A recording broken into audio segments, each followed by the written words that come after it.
Allora, eccoci rientrati in studio, Presidente Ciambetti. Allora, abbiamo introdotto la questione della legge elettorale. Voi come Lega siete per andare a votare il più presto, prima ancora, no? No, assolutamente, ma ripeto, il tempo che la consulta ha avuto, e insomma frequento anch'io Roma ogni tanto ed a me risulta pronta ancora in ottobre, ripeto, mi giunge un po' sospetto.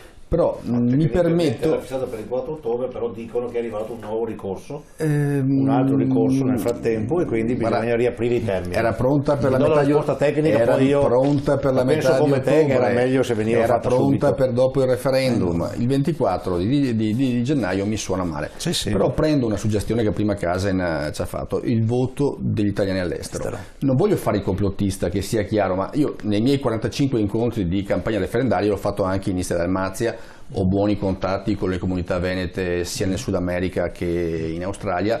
Se non sbaglio il Presidente Zaia è andato e secondo me lì qualcosa di strano è accaduto, perché non è pensabile, possibile che percentuali, perché le abbiamo anche analizzate, percentuali simili abbastanza da una parte all'altra del mondo. Lì è successo qualcosa, in certe parti del mondo raccolta delle buste arrivate a casa e spedite impacchettate dai vari consolati.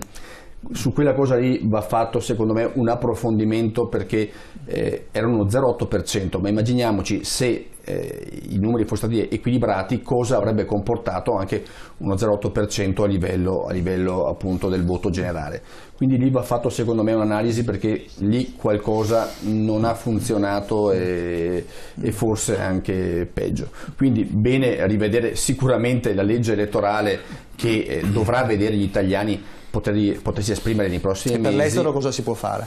Allora, per evitare... Va o gestito in maniera diversa la raccolta via posta, o se il voto non è controllabile, nel senso diciamo legale del termine, è anche meglio metterlo da una parte, perché non è pensabile, possibile che certi consolati abbiano fatto, ripeto, raccolte di certificati di schede elettorali in maniera, ecco, a cene o incontri. Siccome gli indirizzi degli italiani all'estero si conoscono, perché sono iscritti all'AIRE, quindi si manda direttamente con una raccomandata, se non arriva al destinatario torna indietro. Perché i consolati, scusate, per scienza e coscienza, lo dico per conoscenza, sono estremamente birichini. Non dico le ambasciate, perché sarebbe, non è conoscenza. Ha ragione lei, ma sono una cosa assurda. Ci sono dei consoli, io ho avuto modo di avere a che fare con consoli italiani in Colombia, in Uganda, e in Iran.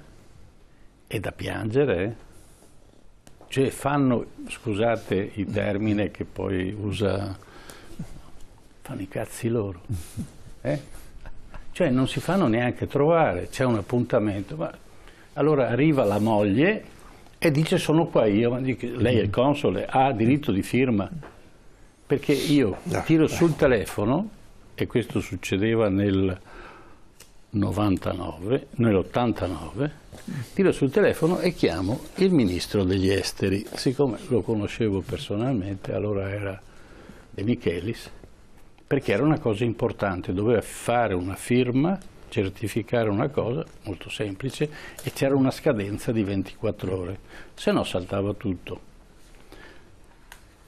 È andata di là, è tornata con la firma. Dico, ma è la firma originale? Se non c'era prima. No, dice, stava facendo la doccia. Quindi questo è il consolato di Bogotà. No, e il consolato di Barranchiglia si andava dietro.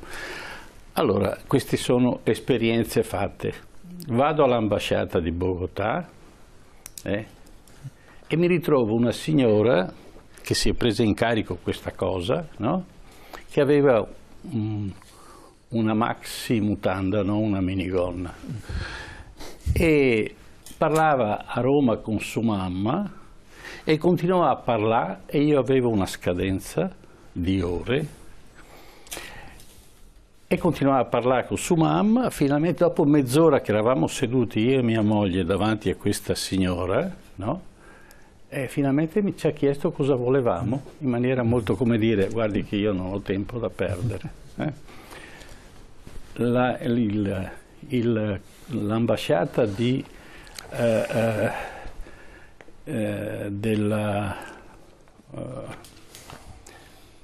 adesso mi viene in mente, ci siamo trovati delle difficoltà, ha detto non c'è problema, venite fino a qua, eravamo distanti 700 km, no, in Algeria. L'ambasciata di Algeri, c'era stato un incidente per cui eravamo inchiodati senza macchina, senza camper, senza nulla, feriti, avevamo necessità di avere un minimo di soccorso. Ha detto sì, prendete il treno, venite fino a qua. Io ho detto soltanto 3-4 episodi, ecco. 3 aneddoti allora, che ci fanno capire. Chi lavora all'estero sa esattamente come non funzionano le ambasciate, sono le peggiori al mondo. Il fatto è che appunto l'esercizio del voto è penso il più alto momento democratico in cui deve esserci la garanzia che il voto espresso sia effettivamente quello che l'elettore ha in mente. Non possono esserci raccolte appunto di certificati elettorali, di buste arrivate a casa, perché purtroppo questo è avvenuto e bisognerà, ripeto, fare un approfondimento, perché non è pensabile e possibile che, ripeto, il più alto momento di esercizio della democrazia venga vanificato con una gestione. L'abbiamo visto anche nelle elezioni precedenti, dai. Sì, ma si ripete. Il Pallaro e gli altri sono arrivati appunto a rappresentare nessuno e a sedere in Parlamento appunto senza avere assolutamente alle spalle la popolazione che li ha votato. Quello che mi dispiace è che queste indagini devono essere fatte dai giornalisti italiani, sarebbe estremamente semplice, perché l'informazione è fondamentale per tenere dritte le cose, perché funzionino. Non sto parlando male dell'Italia, gli italiani danno delle indicazioni, dopodiché il governo, le istituzioni devono funzionare, se no stiamo qua per niente. Ci lagniamo, piangiamo, ci litighiamo perfino e poi domani mattina ricominciamo da capo, perché adesso il problema è Mattarella. Certo, il problema è Mattarella. Io adesso vorrei anche aggiungere qualcosina alla trasmissione, andando a risentire quanto ha detto il Premier Renzi la notte di domenica, dopo appunto la diffusione dell'esito. Ormai insomma le urne avevano già dato il responso. Allora sentiamo un piccolo pezzo del suo intervento della notte di domenica, sentiamo. Ma un contesto in cui tanti cittadini si sono comunque avvicinati e riavvicinati alla Carta Costituzionale, al manuale delle regole del gioco. E credo che questo sia molto bello, molto importante, molto significativo. Sono dunque fiero e orgoglioso dell'opportunità che il Parlamento, su iniziativa del Governo, ha dato ai cittadini di esprimersi nel merito della riforma. Viva l'Italia che non sta alla finestra ma che sceglie, viva l'Italia che partecipa, che decide, viva l'Italia che crede nella politica. Il no ha vinto in modo straordinariamente netto. Ai leader del fronte del no le mie congratulazioni. Il mio augurio di buon lavoro nell'interesse del Paese, nell'interesse dell'Italia e degli italiani. Questo voto consegna ai leader del fronte del no oneri e onori, insieme alla grande responsabilità di cominciare dalla proposta, credo innanzitutto dalla proposta delle regole, della legge elettorale. Tocca a chi ha vinto, infatti, avanzare per primo proposte serie, coerenti e credibili. Ecco, allora questa è la prima parte dell'intervento di Renzi, che forse anche sicuramente un po', come dire, seccato dall'esito delle urne. Non l'ha presa bene. Ha detto, adesso tocca a voi. No, io credo ci sia allora una grave irresponsabilità del Presidente del Consiglio. Lo dico, aver portato il Paese a dividersi, per la verità non al 50%, una parte del 50% dall'altra, ma una situazione molto diversa. E la grave irresponsabilità è di aver giocato su una questione che è così fondamentale come la Carta Costituzionale, adducendo all'interno di questo non un'ipotetica forma di modernizzazione del Paese, ma addirittura sostenendo la tesi che questo avrebbe abbassato i costi della politica. Non si è mai visto che per abbassare dei costi tu elimini le forme di partecipazione, per abbassare i costi abbassi i costi. Vuoi abbassare i costi della politica, fai una legge ordinaria per abbassare i privilegi e i costi che hanno la politica. Nessun Parlamento, penso, in Europa pensa che per abbassare i costi bisogna ridurre la capacità di rappresentanza del popolo.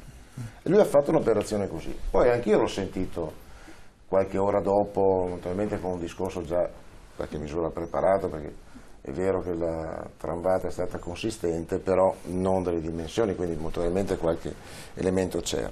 E nel discorso che ha fatto il Presidente del Consiglio mai nessuna parola rispetto appunto al fatto che gli italiani hanno votato così, in maniera così evidente, non soltanto perché avevano a cuore la Costituzione, ma perché la Costituzione veniva manipolata in maniera pesante.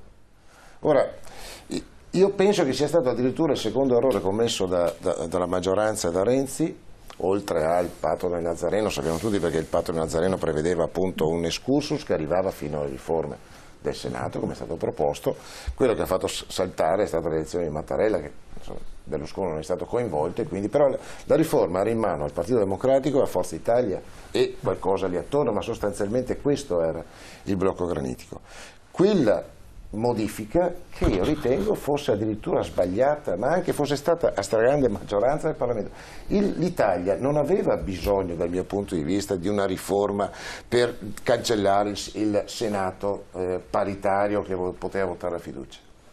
Perché, Giorgio? Avete sostenuto per tutta la campagna elettorale, quale altro paese ce l'ha? No, avete sostenuto per tutta la campagna elettorale che noi avevamo avuto 63 governi in 70 anni. È vero, è un dato vero. E avete accompagnato questo dato come ci fosse stato un elemento di ingovernabilità. Il paese non era stabile. Ora, io invitavo nei dibattiti a cui ho partecipato ad analizzare la storia di questo paese quando appunto saltava un governo sì, un governo no, quando a Piazza del Gesù, senza far nomi, la Direzione Nazionale della Democrazia Cristiana cambiava il Presidente del Consiglio. Il paese non aveva elementi di instabilità, il paese ha conosciuto elementi di crescita che oggi brinderemo a champagne dalla mattina alla sera, con gli elementi, anzi, come dice Luciana Castellino sul manifesto qualche giorno fa, nel periodo in cui ha governato la Democrazia Cristiana, dove c'era la maggiore instabilità, il Paese è proceduto in avanti attraverso le riforme, e le riforme non si chiamavano né Job Act, né riforma Fornero, né la buona scuola, ma avanzava il Paese, quello che non è avvenuto adesso, che chiamano riforme, cose che fanno, dal mio punto di vista naturalmente, arretrare il Paese. E la dimostrazione, e finisco, è che io sostengo questa tesi. Nel voto del 60-40, 59-41, pensare che ci sia stato soltanto un giudizio sulla riforma costituzionale è patetico, insomma, credo che sia ipocrita. Si è detto da è chiaro che c'è un giudizio politico sul governo, perché il governo l'ha accentuata su di sé la proposta, è chiaro che c'è un giudizio politico. Quel giudizio politico però non è una cosa banale, perché quel giudizio politico che questo governo ha sbagliato, no, la riforma è sbagliata, quel giudizio politico ampio, eterogeneo, diversificato, dice però una cosa sostanziale. La maggioranza del Paese, non dei partiti, del Paese, dice che non è d'accordo con questo governo e le scelte che ha fatto. Quindi, se dobbiamo fare un governo, anzi se verrà fuori un governo, dovrà tener conto di questo giudizio, oppure no? Dovrà tener conto che la maggioranza del Paese dice non cambiate la Costituzione, io sostengo applicatela alla Costituzione, dovrà tener conto che il governo dovrà in qualche misura mettere mano a ciò che ha fatto. Anche, adesso non dico in un periodo così breve naturalmente, perché il compito è andare alle elezioni, ma avere la sensibilità che la legge elettorale deve rispondere a questa condizione che l'elettorato ci ha dato. Endrizzi, allora, come diceva Castagna, probabilmente, anzi sicuramente un voto che ha bocciato il governo, lo stesso Renzi, lo sentiremo dopo, ha detto ho perso io, innanzitutto, e adesso un governo per quanto? Allora, non ha perso Renzi, ha perso un disegno che Renzi ha preso e ha portato avanti come testimonial. È quel disegno che noi dobbiamo stoppare. È un disegno che da, vorrei dire, decenni, almeno 10 anni, vede continuamente i cittadini espropriati del diritto di poter decidere. Lo abbiamo visto con i referendum traditi, lo abbiamo visto con la legge elettorale che sostanzialmente sottraeva ai cittadini la possibilità di scegliere i parlamentari, lo abbiamo visto nei programmi elettorali puntualmente traditi, e a questo punto noi dobbiamo invertire quella rotta. Noi sappiamo che la politica più vicina ai cittadini è quella che riduce gli sprechi, riduce la corruzione, lancia il Paese verso un cammino dove è la comunità complessivamente che fa un passo avanti, che cresce, e non soltanto alcuni settori. Noi abbiamo visto aumentare la forbice tra ricchi e poveri in questi ultimi anni, nell'ultimo decennio. E allora a questo punto serve invertire la rotta, quindi dobbiamo ridare ai cittadini il potere di decidere e di farlo subito. Qual è la legge che ci consente di farlo? È quella che esce dalla consulta, cioè l'Italicum depurato, che ha 3 vantaggi grandissimi. È certamente costituzionale, perché arriva dalla Corte Costituzionale. Io ho paura di quel che potrebbe succedere se un Parlamento eletto col Porcellum, che ha fatto il super Porcellum, cioè l'Italicum, si mette di nuovo a ragionare di legge elettorale. Quindi secondo il Movimento 5 Stelle quella va bene quello che esce. Avremo il 24 gennaio, quella dobbiamo proteggere e usare. Le dico un'altra cosa però, ci sono altri 2 vantaggi importantissimi. È pronta immediatamente, perché come ha sancito la sentenza 1 del 2014 è immediatamente applicabile, e ha un altro vantaggio. È quella più condivisa, perché è stata votata dal centrodestra, è stata votata dal centrosinistra. Ora che è depurata da quelle che ho chiamato mosche, diventa accettabile per voi?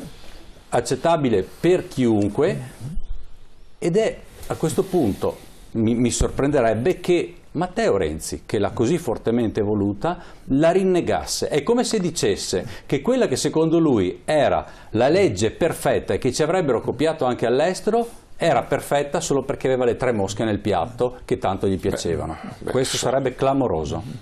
Professor Casen, questo è possibile, l'Italia meritava tutto questo?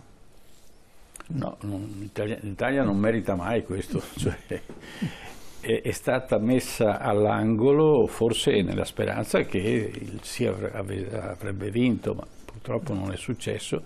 Allora, quando io vado su un transatlantico, porta 4.000 persone, sicuramente non va a fondo, ci mancherebbe, però c'è una legge che dice che bisogna che ci siano le scialuppe di sicurezza, perché il capitano non parte pensando che va a fondo, e l'imprenditore che è proprietario della nave spera proprio con tutto il cuore che non vada a fondo, ma ci mette le scialuppe di sicurezza. 2 scialuppe di sicurezza, una per gli italiani e una per il PD. Io sono preoccupato per il PD, scusatemi, perché gli voglio bene anche. Perché non si può spaccare tutto per poi ricostruire tutto coi cocci e fare un'altra cosa. Si parla, si ragiona, si va nella direzione giusta, ma non mi pare però che le grandi figure, quelli che tengono la poltrona, con questa riforma se ne vadano. Allora, se non sbaglio, vado a memoria, il Giorgio Napolitano prende 800.000 euro all'anno. Io comincerei a scarnificare un po' quella cosa là. Poi ha un vagone del treno a sua disposizione, un aereo a sua disposizione, 13 persone, un palazzo una reggia a sua disposizione. Cioè, forse non stiamo esagerando. E la signora Maria che deve guardare il costo della pasta, se è a 90 centesimi perché a 85 la compra, a 90 cambia negozio, si fa 300 metri e va a cercare 5 centesimi di differenza. Questa è la situazione dell'Italia. Allora non possiamo avere Remida da una parte e nulla dall'altra. E poi soprattutto dico, non posso essere quello del o sì o pomì o così, non è possibile.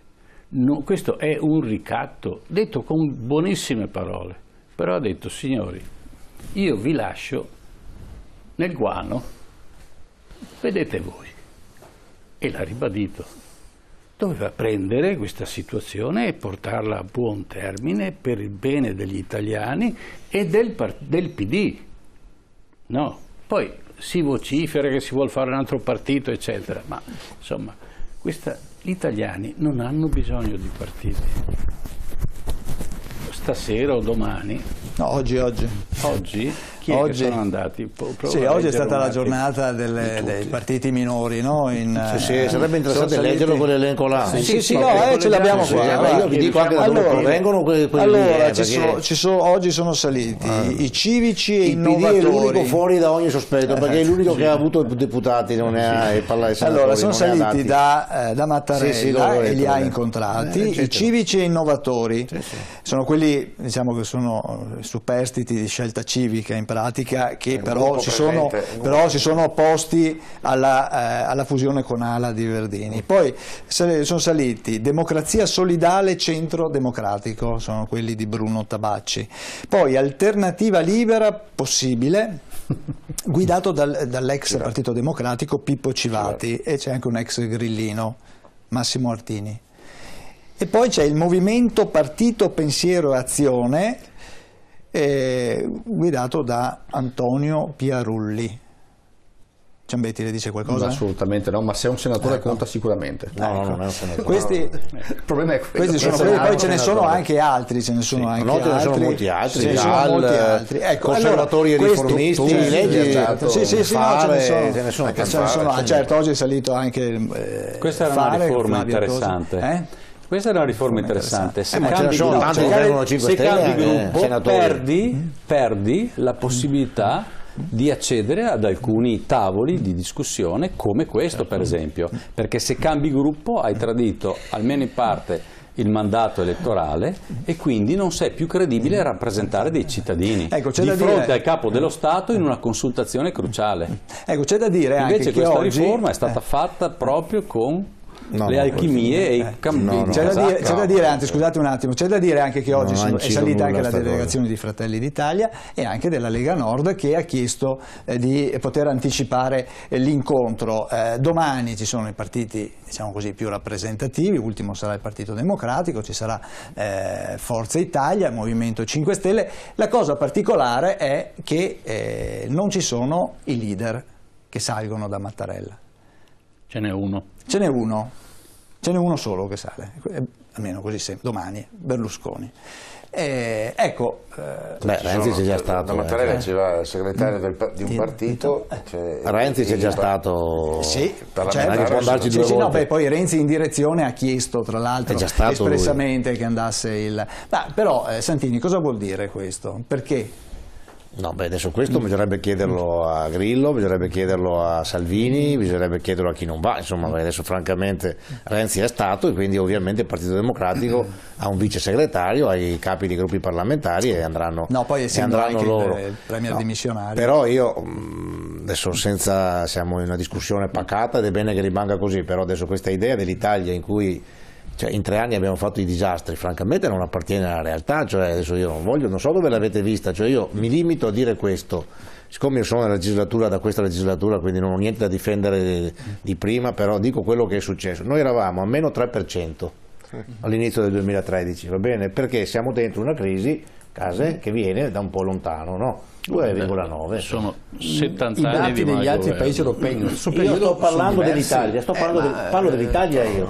Abbiamo perso dei treni, secondo me, Giorgio. Sì, ho capito come andava, uscivamo da 5 anni, di 4 anni di governo del centrodestra e 1 anno di governo tecnico, tra l'altro ho dovuto fare perché eravamo, inutile che vi dica che c'erano, scusate, adesso io non ho amato particolarmente quei periodi perché stavo sull'altro fronte a cercare che non succedesse quella roba lì, però di fronte al fatto che dal 1 gennaio 2012 avremmo avuto 3 giorni di liquidità nel nostro paese per pagare stipendi e pensioni, francamente abbiamo alzato le mani anche abbiamo noi, perché inserito il pareggio di bilancio in Costituzione, questo fa ed parte. hanno Dopo, inserito sì, sì.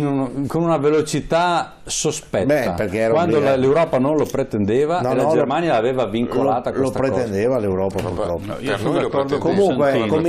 cominciava il 2013, allora nel 2000 c'era questa situazione economica ancora molto negativa, nonostante gli interventi, e poi c'era, perché non ci ricordiamo più adesso, una situazione che era del tutto simile adesso. C'è un Parlamento che non riusciva a fare né il governo né tra l'altro eleggere il capo dello Stato, perché la variante era da adesso che almeno c'è il capo dello Stato, allora manco quello. È lì che nasce la riforma, cioè voglio dirlo in Endrizia, guardate che il patto del Nazareno non c'entra niente, perché il patto del Nazareno è un anno e mezzo dopo. Il patto del Nazareno è il tentativo che fa l'allora neo Presidente del Consiglio Renzi di riportare dentro Forza Italia, che era uscita. Perché non l'avete messa nel programma elettorale? Il vostro programma elettorale prevedeva di dare piena e integrale attuazione alla Costituzione attuale, che era descritto nel programma del Partito Democratico. Lo possono trovare tutti i cittadini ancora online. il programma dell'Ulivo diceva che bisogna andare al superamento del bicameralismo. Sta scritto Ma vi in siete modo presentati chiaro. come Partito Democratico dicendo che ci vuole, per la crisi della democrazia, ci vuole Le più riforme vanno democrazia, fatte a non maggioranza. meno democrazia. Sì, Avete cercato di vanno abolire il fatte diritto di voto coinvolgendo il dopo aver massimo. dichiarato in programma elettorale che Allora. volevate dare attuazione piena e integrale alla Costituzione attuale, e l'avete stravolta. Certo. Ci mancherebbe altro. Il disegno altro. sulla No, riforma allora, è scusate. stato spinto fortemente La riforma dopo che nasce. il Movimento 5 Stelle è entrato in Parlamento, e si è creata una situazione per cui le carte erano sparigliate. Questo è il motivo. E avete cercato il Movimento 5 Stelle, facciamo questa è la replicare tua Santini. opinione, io l'accetto come grazie, tale, è una tua grazie, opinione. Giorgio. Però attenzione, bisogna mettere le cose in ordine. Allora, il Movimento 5 Stelle entra in Parlamento sulla scia del fallimento del governo tecnico, eccetera, eccetera, e di quello che era stato prima. Benissimo. Non è disponibile a fare alleanza con nessuno, in un momento in cui l'esito elettorale imponeva alleanze. Perché il Partito Democratico, vi ricordate, io me lo ricordo bene, parte dicendo al Movimento 5 Stelle: vuoi sostenere un governo anche per realizzare... Ho una sorpresina su questo. No, non so se hai sorpresa. Aspetto il mio turno. Io non c'ero quel giorno lì, se tu c'eri. Ma l'abbiamo visto tutti in televisione. Eravate in non è che streaming, la quindi cosa se sia- no, ma forse lui aveva uno schermo particolare, se era una sorpresa. Giorgio. Perché se eravate in streaming, quello si è detto. Insomma, Io io bisogna saper vedere le cose. No, non lo so, vabbè, se tu io ti dico quello ti che ricorderò un piccolo particolare. Dopodiché altre alleanze noi non potevamo farle per il nostro programma elettorale, dopodiché però di fronte al fallimento di fronte al fatto che c'era una via, non si poteva votare, sapevate com'era la situazione, eravamo nel semestre bianco, non si potevano sciogliere le Camere non trovavano l'accordo, la Costituzione imponeva la doppia maggioranza in tutti e due i rami, cioè devo ricordare cose che sappiamo tutti. E allora come se ne è uscita? Con la disponibilità adesso dell'allora Presidente della Repubblica, il nome l'ha fatto prima lui, io non lo ripeto, che ha detto: io rimango il tempo che facciate le riforme, purché facciate un governo di coalizione e facciate le riforme, elettorale e istituzionale, l'ha detto, e tutti hanno escluso 5 Stelle e una parte della Lega, tutte le altre forze politiche, che erano comunque i 2/3 del Parlamento, hanno detto si va su questa strada. Guardate che la riforma non è nata dal governo, dopo l'ha fatta il governo, ma è nata da Napolitano. È nata da 42 persone, tra cui anche molti che poi hanno detto di no, che hanno discusso per 4 o 5 mesi su come fare la riforma e sulle due cose fondamentali, cioè Repubblica parlamentare o presidenziale, superamento del bicameralismo paritario e revisione del rapporto Stato-Regioni in una logica di governo unitario nel regionalismo e non nel federalismo. Queste tre cose, quei 42 saggi hanno detto di sì, perché i materiali io li ho visti anche scelti da chi? Scelti da Napolitano, Ecco. E il presidente, guarda, a garanzia di tutti, il presidente No, è garanzia, il capo. dai, non raccontiamocela, almeno Certo, tra di noi allora, per possiamo esempio, a dircele Padova le cose, noi no? abbiamo avuto, era dentro la nostra stimatissima professoressa Carla Sare, che poi che è sì. stata la più feroce oppositore che si è ma era tolta dentro immediatamente e ha dato il suo consesso. e ha dato Se ne il è suo andata c'era dentro immediatamente, unita onore e a ha lei. scritto parti importanti, Ha fatto una scelta ha scritto parti coraggiosissima, importanti di grande dignità sì, ho intellettuale. capito, ma allora No, ma ha vedete, partecipato una parte, adesso ha partecipato, si è ritirata Certo, quando ha verificato certo, che le voluto condizioni per verificare, eleggere il preso Senato, atto di avevano quella che era la queste, situazione, ha detto io non presto perché la il mia, fatto di la mia abolire il credibilità a Senato questa e far operazione. Ma adesso, diventare la adesso è inutile Camera che degli torniamo, enti siccome locali, non credo possiamo, siamo tutti d'accordo. siccome non possiamo è che- rianimare però la dovrei dare una situazione, rispostina su io quel piccolo intervenire dettaglio. un'altra cosa, poi la dai e sarò curioso di ascoltarla e anche magari mi divertirai.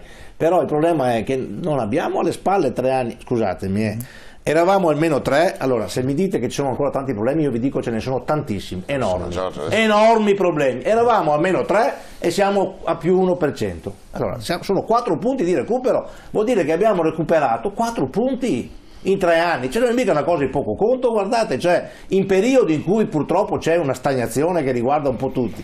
Seconda cosa, sono ripartite un po', adesso Job Act no, è demonizzato eccetera, però io vedo i conti, sono il primo a dire che abbiamo ancora 1 miliardo di problemi da risolvere, domani andrò a Brescia a un dibattito sulla disoccupazione, ma che è molto alta, ma sostanzialmente abbiamo finalmente un po' di segno più anche sull'occupazione, o no? Cioè io non guardo mai i dati mensili, quelle cazzate lì, perché sono tutti, però su base annua, anno su anno, noi abbiamo da 2 anni 2 bei segni più hai e la fatto disoccupazione. un'esperienza precedente, sì, sai lo so, bene ma infatti ho che messo... non è aumenta l'occupazione e se diminuisce la disoccupazione che ti dà il segno sì. Beh, che c'è infatti elemento di eravamo al crescita. 13 e siamo all'11,5, quindi un punto e mezzo in meno e vuol dire sono persone. Dopodiché mi dite che bisogna fare molto di più, sono d'accordissimo. Anzi, anch'io qualche volta, come dire, vedo il pericolo che si usino questi dati in modo trionfalistico, ma neanche il contrario, cioè, voglio dire, chi ha governato in questi anni rispetto anche a quello che si poteva fare, ha fatto anche un grande sforzo, per esempio, attenzione, per esempio, guardate che il vincolo del famoso vincolo del 3%, cioè si dice la Spagna, no, la Spagna ha un piccolo vantaggio rispetto a noi, che la Spagna non ce l'ha. Sì. La Spagna può crescere perché spende, caspitarina. Sì. Noi non possiamo spendere perché ogni volta siamo lì. Vi ricordate? Io ho fatto 3 volte il relatore alla stabilità, lo sa Endrizzi. Siamo sempre lì con 0,1 dell'Europa, eccetera. E nonostante questo siamo riusciti a calare ogni anno un po' questo benedetto indebitamento, senza però trascurare. L'indebitamento, sì, l'indebitamento è quello annuo. Quello anno l'abbiamo preso sopra il 3%? Sì, quindi continuiamo a fare debiti un po' meno di prima, ma il debito attenzione, ma devo spiegarlo anche a voi che siete professionisti, la storiella della signora. Allora state attenti, è chiaro che il debito cresce, perché? Lo sapete perché cresce il debito?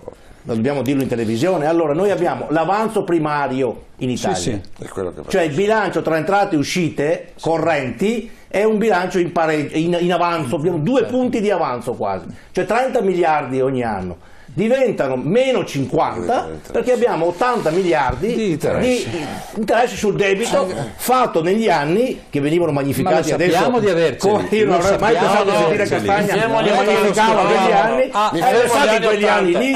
Agli anni 80 mi fermo, dopo no, dopo obiettivamente c'è stato dell'altro. Ma fino agli anni 80 allora è chiaro che se io devo pagare 50 miliardi all'anno, cioè di debito, no, che ho di interessi che devo pagare, 50 miliardi, quello si accumula perché quei 50 miliardi all'anno sono esattamente erano 3 bisogna punti. Cominciare a tagliare dove serve. Certo. E questo però non si fa, e si scoprono i 50 miliardi dopo aver elargito le marchette. Allora, posso rispondere sulle questioni di prima? Adesso le marchette, vediamo una le marchette perché il segno più sono interessanti. Di che cosa è composto il segno più? Allora, un'azienda è ben gestita quando in situazioni difficili riesce a fare utili. È mal gestita quando c'è una situazione di discesa e non riesce a competere. Allora noi abbiamo il petrolio che costa la metà rispetto a tempi non molto lontani, abbiamo l'euro ai valori minimi di cambio che facilita le esportazioni. In questa situazione noi abbiamo più 0,8 di PIL. Fra l'altro, sorvolo sul fatto che ogni volta le stime vengono confermate a ribasso, quindi chiaramente questa crescita dichiarata da Renzi è come ci hanno detto 2 anni dopo che il 2014 era meglio di quello che è stato di Geppetto, che si scaldava col fuoco di Pito sul muro. Lo sai che ce l'hanno detto piano. Che il 2014 è stato meglio di quello che 0,8 è una crescita, se vogliamo così chiamarla, inferiore agli altri paesi europei. Perché in Italia a parità di condizioni noi non possiamo crescere? Perché Va anche detto che quello 0,8, 0,5 è l'effetto della manovra pazzesca della Banca Europea, della BCE. 0,5 per punti di PIL vale, questo Santini lo sai meglio di me. Di quello 0,3 che rimane, dobbiamo sapere che da poco tempo è incluso dentro anche il mercato della droga e della prostituzione. Allora io dico, che cosa rimane? Qual è l'effetto del governo Renzi? Io vedo un paese fermo, che cresce meno degli altri, che non riesce a fare le riforme, quelle vere che servono per far ripartire il paese, e io questo lo chiamo un fallimento del governo. Ha sprecato risorse incredibili in soluzioni temporanee, elettoralistiche, che non hanno determinato quel saldo togliere la tassa sulla casa, poi ridurre le tasse alle imprese, ti devo una risposta anche sulla questione delle alleanze, perché ho aspettato fino adesso. Bisogna ricordarsi, al netto della nostra impreparazione comunicativa nello streaming, si è visto un po' di impaccio, ma alcune cose sono state dette in maniera molto chiara. Abbiamo visto prima Bersani proporci una sforbiciatina al finanziamento dei partiti, una revisione delle province, quando noi avevamo con gli italiani un patto molto chiaro. I temi grossi, anticorruzione, conflitto di interessi, riforma della RAI, il reddito di cittadinanza non sono stati neanche sfiorati. Allora a casa mia quello che ci ha fatto Bersani è un invito a cena a pan secco e prosciutto ammuffito. Avete detto di no? Ecco, dopodiché però noi abbiamo chiesto, dopo il fallimento di Bersani, abbiamo chiesto di avere noi la stessa chance, di presentarci noi agli italiani e in Parlamento con un programma invece chiaro, forte, deciso su quelle che erano le priorità del Paese. E mi dovete spiegare ancora perché Bersani poteva chiedere a noi un supporto esterno, venite, lasciateci partire e poi vedrete che tutto va a posto, e non poteva lui dare un appoggio esterno al Movimento 5 Stelle. E ricordo anche, a proposito del semestre bianco, l'elezione del Presidente della Repubblica, che Beppe Grillo in persona disse: votate Rodotà, che era nel campo vostro Rodotà, e per il governo si apriranno praterie. Chi era congelato? Qual era la forza politica che non era capace di uscire da uno schema e affrontare un cambiamento? Il Movimento 5 Stelle o il Partito Democratico? Ciambetti, allora abbiamo perso 1017 giorni? Allora, sicuramente non sono stati sfruttati in maniera adeguata, ma soprattutto era anche l'atteggiamento che il governo aveva nei confronti degli interlocutori.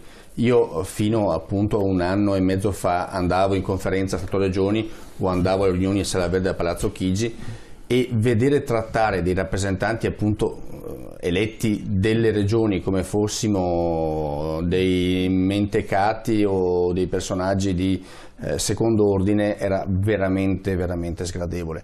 Quando andavamo a parlare di problemi della sanità o del fatto che la Lorenzin voleva mettere e fare l'albo nazionale dei direttori delle ULSS, togliendo alle regioni la possibilità di indicare i manager che gestiscono per fortuna bene in Veneto la sanità, essere trattati come appunto quelli che non capiscono niente, che non sanno nulla.